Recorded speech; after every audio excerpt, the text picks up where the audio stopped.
So an author, Pulitzer Prize finalist, by the way, wrote on Twitter yesterday that people should stop wearing red hats, not just MAGA hats. They should stop wearing red hats in general. Any red hat at all is deeply triggering. Now, Rebecca Mackay said, she said, is anyone else made really uncomfortable these days by anyone wearing any kind of red baseball cap? Like, I see one and my heart does weird stuff. And then I realize, she didn't say stuff, she said the S word. And then I finally realized it only says Titleist or whatever. Maybe don't wear red caps anymore, normal people. Also, for the love of God, the clever folks wearing Make America Read Again or whatever caps, no, you're making everyone scared. Don't do it. If you're here to be contrary, an equivalent here would be Western Hindus choosing not to use the swastika symbol in public, despite it being sacred to their faith, because it would offend/frighten people. The red hat has become a symbol of hate because of how its wearers act. You know, I have to really agree with Rebecca on this one. I think she makes a good point. But I would go a step further because personally, I'm frightened at this point by anything red at all. I don't care what it is. Any kind of red thing whatsoever. I was just for example, I was walking through a garden the other day and I came up to a tomato plant and I just vomited all over the tomato plant and wept. And I broke down in tears. I cried there for 15 minutes because I was so triggered and traumatized by the sight of the red thing. I panicked at a stop sign last week, which of course is red, and I plowed right into a whole group of people, and that's Trump's fault, not mine. Red is very frightening for me. I'm like a bull in a rodeo. It just triggers me in that way. So stop with all the red people. I'm in agreement with that. Actually, in all seriousness, the real truth is, and I don't know if I'm alone in this, but when I see the red hats, I guess I'm stuck in the 90s because when I see red hats, I still think of Fred Durst. I don't think of Donald Trump, which is also pretty traumatizing, actually. So I guess, I don't know if that used to be, if you didn't grow up in the 90s, you don't know this, but red hats used to be someone else used to have that brand, and Trump co-opted it, which I think is pretty offensive. Okay, so the Democrats somehow are getting more extreme in their anti-gun rhetoric. Maybe you didn't think that was possible, but here we are. After that terrible mass shooting in Texas on Saturday, a psychotic killer, as I'm sure you heard, went nuts and started driving around murdering random people, killed 7 people, injured more than 20. Absolutely horrible. And the most horrible thing about it is just how completely normal this has become. We talk about it every time this happens. It's the same thing. We say, you think back 20 years ago, and this sort of thing seemed like it was much less frequent. And when it did happen, it was a huge news cycle for months afterward, it seemed like. It was like the only thing you talked about for months. You think about Columbine, for instance. But now it happens, and a couple days later, we've all moved on because we're just so used to it. And that's a terrible thing. It shouldn't be normal. It's become normal, but it shouldn't be. That's how it's become. Now, Democrats have their answer. And their answer is obviously to confiscate guns. When, in many cases, as with this case, the real answer would have been, in many of these cases, there are warning signs ahead of time. And if the appropriate people who were in a position to do something had done something, then it probably wouldn't have happened. So we don't need to get into laws and policies and everything else.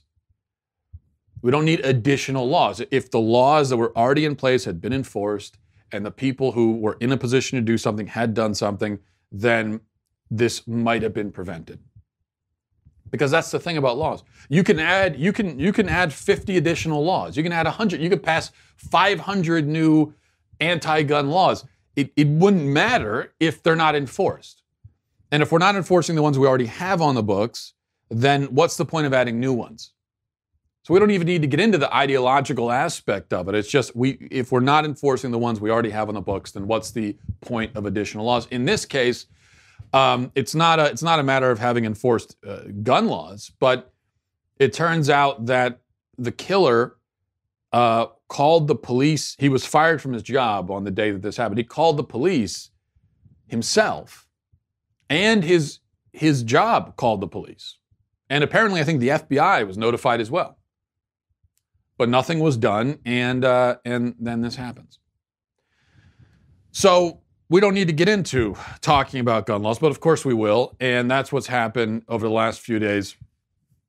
Now, you may recall that up until very recently, Democrats pretended that they were not interested in confiscating guns. They were very clear about that. That that's not what they're looking to do. They want common sense gun regulations, so on and so forth, but they're not looking to confiscate guns.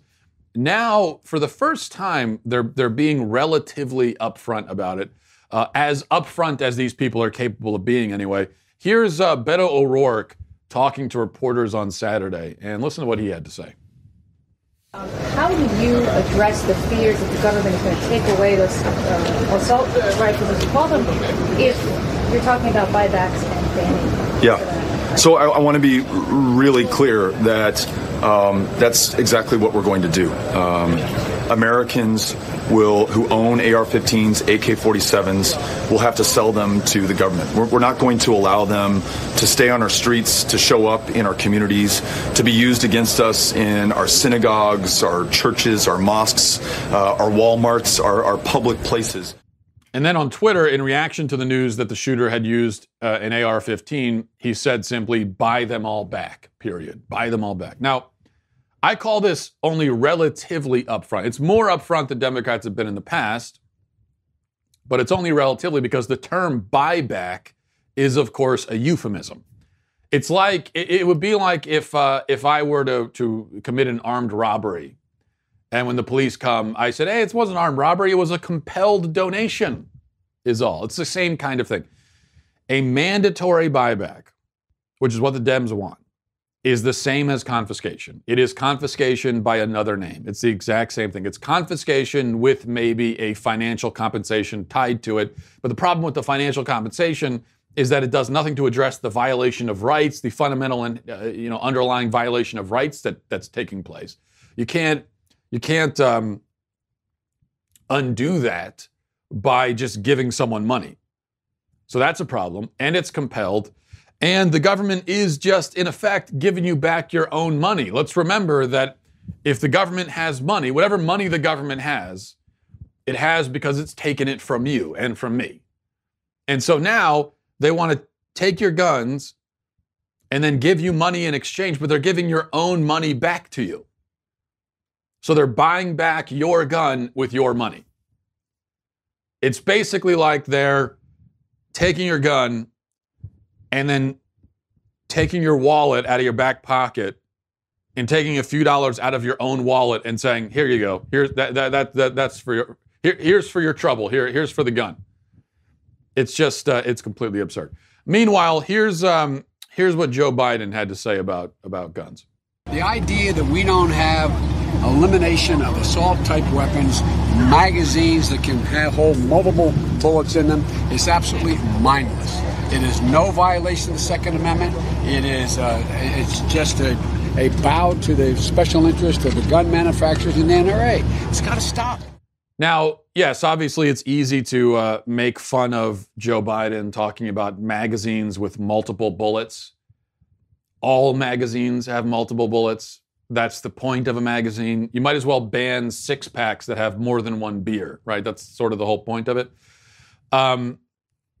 So once again, the opponents of guns reveal that they really know nothing about guns, which is a problem. And it is a very telling thing that almost everyone who has a knowledge of the subject seems to be in favor of gun rights. That's an interesting correlation there. But the most significant thing, aside from the ignorance on display, is just that the general anti-gun rhetoric, which is way more extreme and direct than it's ever been before. And what's really troubling about that is the only reason why Democrats are doing this right now during the primary on the campaign trail is because they know, they've looked at the numbers, they've looked at the polls, they've done the focus groups and everything else. They have their internal polling data, and they know that at least on their side of the aisle, there is a real appetite for this now. So if this was just a few radical politicians going around saying, we got to confiscate all the guns, I wouldn't be worried about that. What is worrying is that this is a trend now among Democratic politicians because they are pandering to their base, which means there are millions of average Americans who are in favor of this. Not a majority by any stretch, but they're out there. I think it's certainly a growing number of the mob. Now, this is what they want. And that's what's really troubling. That's what we have to, I think, worry about. All right, moving on. Here's a story that I've been wanting to talk about for the last few days, if I can pull it up here. Okay, this is as reported by NPR. It says that the title is Academic Science Rethinks All Too White Dude Walls of Honor. Now, that headline doesn't make a lot of sense. So this is what it says. A few years ago, TV celebrity Rachel Maddow was at TV celebrity Rachel Maddow.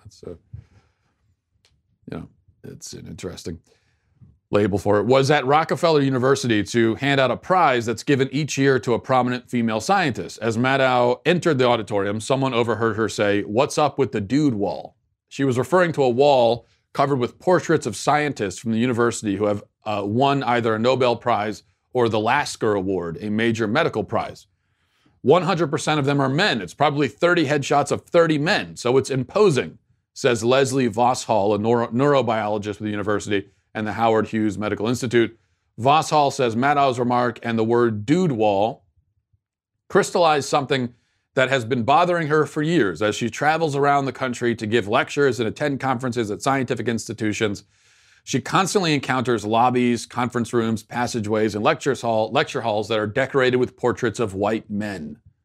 Vosshall says, it just sends the message every day when you walk by it that science consists of old white men. I think every institution needs to go out in the hallway and ask, what kind of message are we sending with these oil portraits and dusty old photographs? She's now on a committee that's redesigning the wall of portraits at Rockefeller University to add more diversity. Now, I'm not going to keep reading from it, but adding more diversity means, of course, taking down some of those portraits of those dastardly old white men, those old white men who just so happen to accomplish marvelous things, and that's how they earn their spot on that wall. But we're going to take them down, not because they've been superseded in accomplishment by somebody else, but just because they don't have the right skin color or the right reproductive organs. So we're going to take down their portraits and put up portraits of women or people with who don't have white skin, have darker skin. Let's ask ourselves though, why do all of these schools have all of these portraits, or why did they at least have all these portraits of white male scientists and doctors? Well, and I'm going to try to be as diplomatic as I can be when I say this, so as not to offend anyone. But the reason is that most of the greatest scientists and medical pioneers in history have been white males. Okay, so I want to emphasize that. By far, in fact, I mean, this is an understatement. By far, most of the greatest scientists in history have been white males. Not exclusively, but primarily. That's just a historical fact. Okay, it just is. You think about the greatest scientists in history. I mean, just whatever, just rattle off the names that come immediately to your head. Newton, Einstein, Copernicus, Galileo, Tesla, Hawking, Kepler, Hubble, Herschel. I'm blending time periods and disciplines here, but you get the point. Most of the greatest scientific minds in history have been white men. That's a reality. We could talk about why that is, and that's a different discussion. That's an interesting discussion. But that's not the discussion I'm having here. What I'm simply establishing is that it is. I'm not talking about why it is. I'm saying that it is. As for why, what I will say is this. You can't claim that, well, white men were the only ones who had the opportunity to invent modern science.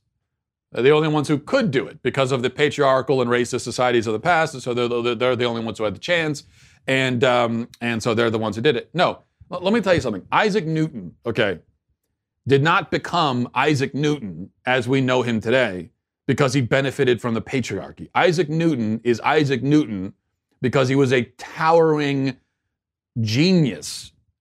The genius level of a guy like Isaac Newton. The genius level, I never said that I was a genius. The genius level, the force of his genius is what made him a scientific revolutionary. And that's all. Okay, there's no additional, he had help from the patriarchy. No, this was just, if you understand how incredibly brilliant this guy was. He went into a room and thought about it and invented calculus. Okay, that's why. Same for Einstein and Copernicus and these other guys. Just so incredibly brilliant, and that's why they're scientific, pioneers, and that's why they get the credit for that. But here's the point. Now, what I also would not say when we talk about, okay, so we have the fact that most of the greatest scientists in history have been white men. Not all, but most. The question of why is a different question. I'm not getting into that. What I will say, it's not that, well, white men are superior or smarter generally, and that's why they're the ones who did all that. No, I'm not saying that. That's not the case. And I think one of the ridiculous things about white supremacists, those that do exist, is that it's like they're trying to take credit for things that other people did. So Newton was a genius. I would love if I could take some of that credit and say, oh yeah, he was on my team as a white man, so I get some credit too. We did it. No, it wasn't a we. He happened to be a white guy, and he was the genius. I didn't do it. I don't get any credit for that. That's aside from the moral the moral derangement of the white supremacist viewpoint. One of the other problems with it is just that you have these people who haven't done anything but post on message boards and play video games that are trying to take credit for these things that people other than themselves have done. So that's not the case. But it's just a simple fact that white men, most of the great scientists have been white men. Here's the main point, though. I don't see this as a point of shame or embarrassment. Okay, we are now told that we should be ashamed and we should be embarrassed that white men have done so much good in the world. And it's an interesting message because on one hand, we're told, oh, white men are toxic bullies and oppressors. And on the other hand, we're essentially told they've done too much good in the world. They've contributed too much to medicine and science, so we have to take down their portraits and pretend that they didn't do it because it's not fair. They didn't give anyone else a chance. But I don't think embarrassment or anything like that is the right emotion. I would suggest a different emotion, maybe gratitude. Maybe we should be grateful for what these men have accomplished. Not because they're men or because they're white, but just because of what they accomplished. Maybe we should be grateful for that. Rather than whining that they didn't have, different reproductive organs or darker skin, why don't we have gratitude for what they did and what they accomplished? And how much easier they made our lives through the invention of modern science. I think probably that's a better reaction than one of embarrassment or shame or resentment, jealousy, envy. Because I think it's great. If you want to, if you're saying, well, we need to get more women involved in science, fine, great, go for it. But when we start taking down and covering up the portraits and the statues so that they don't feel bad, that's not the right message. If you have a young woman entering a university, she wants to be a scientist, she should be looking up to these guys. You got to keep their portraits up. Because you could say, look at what these incredible people achieved. Maybe you could do the same. So it's aspirational. But you lose that effect if you start taking it down and hiding it and saying, oh, don't worry about them. And it's absurd anyway, because if you're in a school and you're trying to get into the sciences and you're learning and you're reading textbooks, these white men whose portraits you've covered up or taken down, they're going to be all over the textbooks because, like I said, these are mostly the people who invented modern science. So you can't escape them, even if you want to. All right. There's one other thing I wanted to. Do I have? Yeah, let's see, we have time. Yeah, I have time. One other thing I wanted to talk about. Another article I wanted to read partially, and mainly because it raises a question I've had for a while, and maybe you guys can help me out with it. This is just a question that I have. I don't fully understand it. It's from CBS News. It says a Catholic school in Nashville, Tennessee, has banned the Harry Potter series because a reverend at the school claims the books include both good and evil magic, as well as spells, which, if read by a human, can conjure evil spirits, according to the Tennessean. The publication obtained an email from Reverend Dan Rehill, a pastor at St. Edward's Catholic School Parish, which was sent to parents. In the email, Rehill explains that he consulted several exorcists in the U.S. and in Rome, and it was recommended that the school remove the books, the Tennessean reports. Reverend Rehill said of the Harry Potter series, these books represent or present magic as both good and evil, which is not true, but in fact a clever deception. The curses and spells used in the books are actual curses and spells, which when read by a human being, risk conjuring evil spirits into the presence of the person reading the text. And then it goes on how other parents had complained and so on, and so they took out the Harry Potter books. I've heard this from other people that the magic spells in Harry Potter are, quote, actual magic spells. Are they, though? I mean, actual magic spells?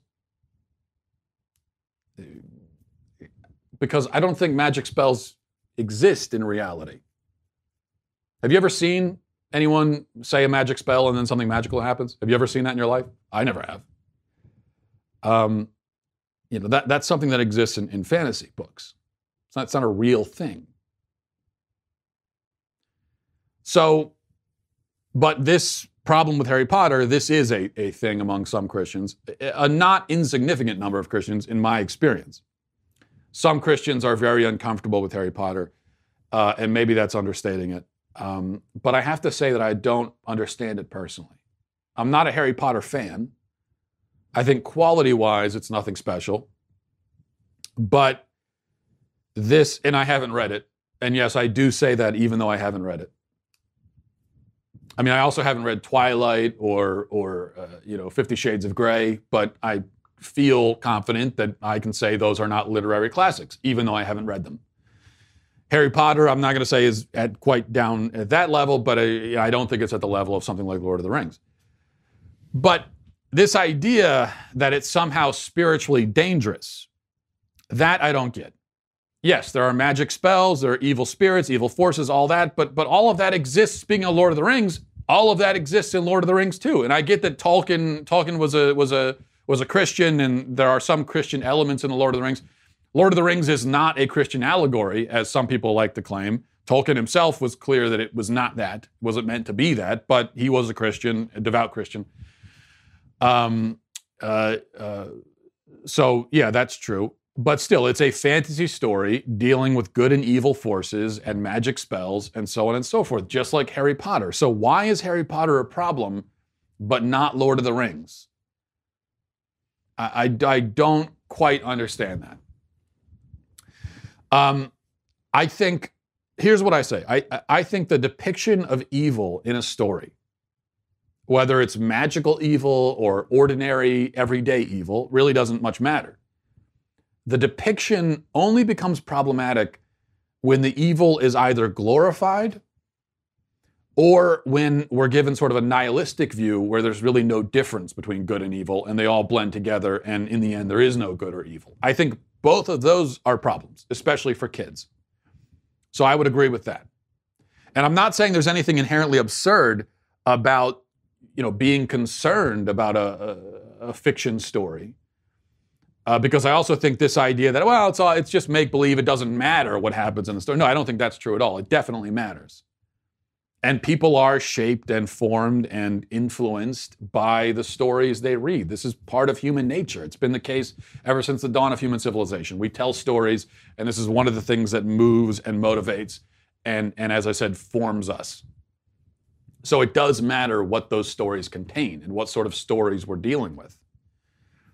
But I think that's where it becomes a problem, where there is no difference between good and evil, or where evil is actually glorified. And there are many examples of both of those things, both in modern literature and in modern television and movies and everything else. But my understanding is that Harry Potter, and as I said, haven't read it. I've seen a little bit of some of the movies, but that's all. My understanding is that Harry Potter is a pretty straightforward, good character, and the story is all about his struggle, his ultimately successful struggle, right, against the bad guys. So there's no problem as far as that's concerned. I mean, are kids likely to read Harry Potter and come away identifying with Voldemort? Come away rooting for Voldemort to win? You do see that with some fictional stories where the bad guys are kind of cooler, and those are the ones that kids identify with. What about Darth Vader? When I was a kid, I was never a big Star Wars fan, but I definitely thought, like most people, I thought Darth Vader was by far the coolest Star Wars character. I still think he is. But you never hear Christians worrying about Star Wars. There you've got magical forces. You got the Force, right? Bad Jedis, good Jedis. You've got Darth Vader, who's the cool bad guy that everyone sort of is more interested in. Yet, as I said, Christians aren't worried about that. And so I don't quite understand it. Now, there's a trend on the other side of the coin to get rid of literary classics like Huckleberry Finn and so on because it isn't politically correct and because it has language that is they say is problematic. The stuff with Harry Potter, though I don't think that Harry Potter is a literary classic, but this stuff seems a little like the Christian version of that. If we're going to say, and I do say, that books with the N-word, books such as Mark Twain books with the N-word in it, should be allowed to stay on the shelves in schools because kids can be expected to take that in context and understand it in its context. If we're going to say that, then can't we expect kids to understand magical spells in their context? Namely, the context of make-believe? There's an interesting thing there, but I welcome your emails on that subject, and I'm sure I will receive them. MattWalshShow@gmail.com, MattWalshShow@gmail.com. If you can, I would be interested if a Christian could explain to me why Harry Potter is a spiritual problem, but Lord of the Rings and Star Wars, for example, are not. That's the specific question I would like to read an answer to. And maybe I'll find out that there's a good answer. I just don't know what it is. All right, MattWalshShow@gmail.com is the email address. Let's answer a few emails. This is from Terry. Says, Matt, I agree with you about FaceTime in public, but what about speakerphone? Is that better or worse? We talked about this on Twitter a few days ago. I was saying that, and this should be obvious. I shouldn't need to say it. I can't believe I need to say it, but using FaceTime in public is completely outrageously inappropriate, and it's an absolute jerk move to do that. Yet, it seems to me, in my experience, that this is becoming more and more common. Where you've got people that are sitting in a coffee shop or something like that, and they've got their little pal on FaceTime talking to them as if they're in the room. Like, just pick up the phone and talk to them. You don't need to see their face the whole time. Now, is it like speakerphone? No, speakerphone is actually worse because there's really no reason for that. And there are people who do that too. They'll sit there in public talking on speakerphone. In that case, you can't even see their face. So there's really no reason at all to not just pick up the phone and talk to them. We don't all need to hear the conversation. Now, I know the answer is, well, what's the difference between sitting in a coffee shop, you've got someone on FaceTime talking to them, what's the difference between that and having an actual person sitting, in the chair? Well, I think there is a difference. The FaceTime is louder, just the tone and everything is louder. You can hear it more if you're not involved in the conversation. And it's also completely unnecessary. If you really want to see that person's face, then go to wherever they are and talk to them. One excuse I've heard from people is, well, I travel a lot, and so I have to FaceTime my kids. Okay, I travel a lot too, but you know what? That's not an excuse. You can go to your hotel room and FaceTime them. You can go somewhere in private and FaceTime them. If you really need to FaceTime in public, then you know what? Just talk to them on the phone, and while you're talking to them, to your kids, just stare at a Polaroid of them or something. Have a little Polaroid picture. You remember those? And just look at the picture while you're talking to them. How about that? It's no excuse. This is from Danny. Says, hi, Matt. As a Catholic, I take it you are not a fan of Martin Luther. Correct, Danny. But I am interested in your take on this quote from him that I ran across recently. And the quote is, reason must be diluted, blinded, and destroyed. Faith must trample underfoot all reason, sense, and understanding. And whatever it sees must be put out of sight and know nothing but the word of God. End quote. What do you think? Should faith come before reason or reason before faith? Yes, Danny, as with so many other things, I must disagree with Martin Luther here. And in fairness, that quote there, I'm sure there's a larger context to it, and I don't have the context here, so I'm just engaging with it as it's presented out of its context. Taking it like that, I would disagree with it. I think it's a big problem to sort of put faith over here and then reason and understanding over here, as if they're two completely different categories of things. And then to say that they're at odds with each other and we should choose one or the other. I think that's a problem. That's the stereotype of faith, the negative view of faith, the negative version that we get from atheists.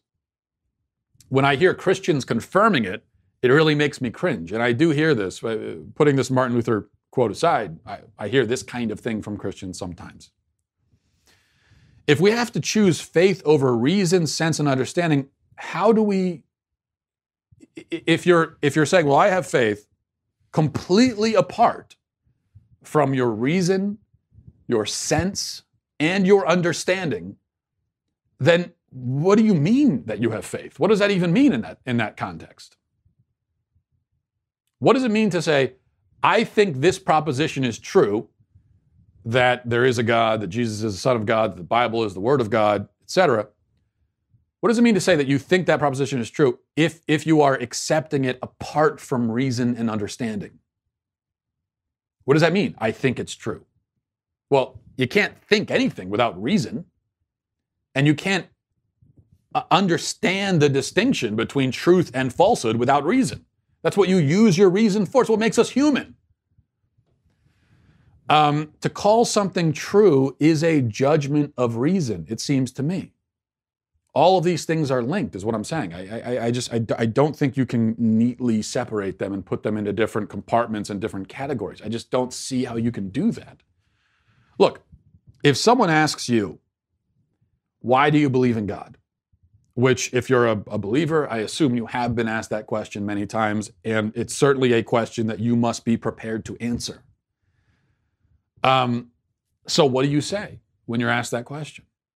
I guess you could say, well, I just feel like it's true. I feel it. But that would be a very unconvincing answer. that will leave you, by the way, totally exposed to the obvious follow-up from your, let's say, atheist questioner. The obvious follow-up is, well, I feel like God isn't true. And Hindus feel like their God is true. And Muslims feel like their God is true. And the ancient pagans felt like their gods were true. And, tribesmen in the Amazon feel like their gods are true.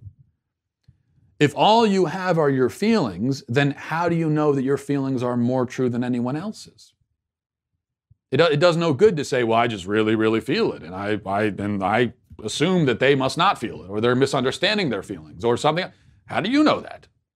You can't say that. You have no idea. You've only experienced the world through your own mind. You've only had your own feelings. You cannot make those kinds of statements about other people.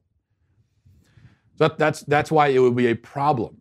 And that's if you're trying to answer that question, why do you believe in God? If you're trying to answer it totally apart from reason, understanding, and sense, then it seems like that's the only answer you have left, is just I sort of feel it. But probably that's not what you would say, or that's probably not what you have said when you've been asked this question. If you're asked why you think God is true, why God is real, probably you give some answer that hinges on reason. And certainly it must hinge on sense and understanding. I mean, even saying I feel like it's true or whatever, that's a sense. Another way of putting that is I sense that it's true. So it seems to me that's kind of what faith is. It's a certain spiritual sense of the truth of this thing. So to even say faith without sense, well, now I just have no idea what faith is. If it's not even sense, then what the hell is it? Pardon the expression. So I would anyone who would agree with that quote, I would challenge you to come up with a definition of faith that is completely separate from any notion of sense, understanding, or reason. I don't think you can. I don't think you could come up with a coherent, intelligible definition of faith that has nothing to do with any of those things. So I think we just create a false dichotomy here. And like I said, I think any time you come to the conclusion that something is true, your reason is always involved in that. Always. That's kind of the definition of what reason is. Or that's part of it anyway, is the ability to contemplate the truth or falsehood of a particular idea or proposition and come to a conclusion. Animals can't do that. We can, because we have the ability to reason. So, and that is very much involved in our, in faith as well. It would seem to me. So, when you read the Bible, for example, when you read the Gospels, and you say to yourself, it really seems to me that this is true. That's faith, but it's also reason. What do you mean it seems to you? It obviously seems to you as reasonable. It seems to you as something that is true. So that's your reason talking there. Even just the ability to understand what you're reading. But you couldn't possibly read the Bible without reason. You literally couldn't read it. You wouldn't know. You wouldn't be able to put together what any of the words even mean. To be able to read words and understand what they mean is reason. All right. So we'll leave it there, I suppose. Thanks, everybody, for watching. Thanks for listening. Godspeed. The Matt Walsh Show is produced by Robert Sterling, Associate Producer Alexia Garcia Del Rio, Executive Producer Jeremy Boring, Senior Producer Jonathan Hay, our Supervising Producer is Mathis Glover, and our Technical Producer is Austin Stevens. Edited by Donovan Fowler. Audio is mixed by Mike Coromina. The Matt Walsh Show is a Daily Wire production. Copyright Daily Wire 2019. If you want to delve the depths of leftist madness, head on over to The Michael Knowles Show, where we examine what's really going on beneath the surface of our politics and bask in the simple joys of being right.